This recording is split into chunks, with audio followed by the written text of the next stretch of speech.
দুনিয়ার সবচাইতে ধনী মানুষ বিল গেটসকে এক ইন্টারভিউতে জিজ্ঞেস করা হলো, আপনি যদি আবার গরিব হয়ে যান, আপনার সব সম্পত্তি যদি শেষ হয়ে যায়, তাহলে আপনি কি করবেন? তখন বিল গেটস বলল, কেন, আমি অল্প কয়েকদিনের মধ্যে আবার ধনী হয়ে যাব।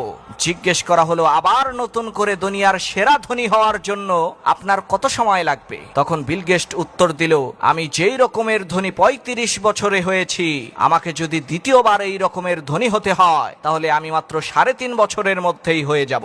বিল গেটসের এই কথা শুনে প্রশ্নকারী ব্যক্তি আশ্চর্য হয়ে বলল, সেটা কিভাবে সম্ভব? তখন বিল গেটস বলল, আজ থেকে 35 বছর আগে আমি জানতামই না আমার ট্যালেন্ট কি, কোন কাজটা যেটা আমি দুনিয়ার সবার চাইতে ভালোভাবে করতে পারি।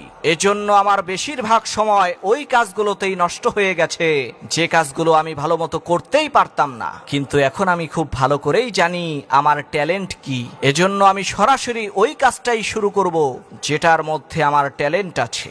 আর মাত্র 3.5 বছরের মধ্যেই আবার দুনিয়ার বিখ্যাত ধনী হয়ে যাব। প্রিয় ভাইরা আমার, ঠিক একইভাবে আপনার ভিতরে সুপ্ত বারুদের মতো যেই ট্যালেন্ট লুকিয়ে আছে, সেটাকে আগে খুঁজে বের করেন, এরপরে কাজ শুরু করেন। ইনশাআল্লাহ সফলতা আপনার পায়ের মধ্যে এসে চুমু খাবে।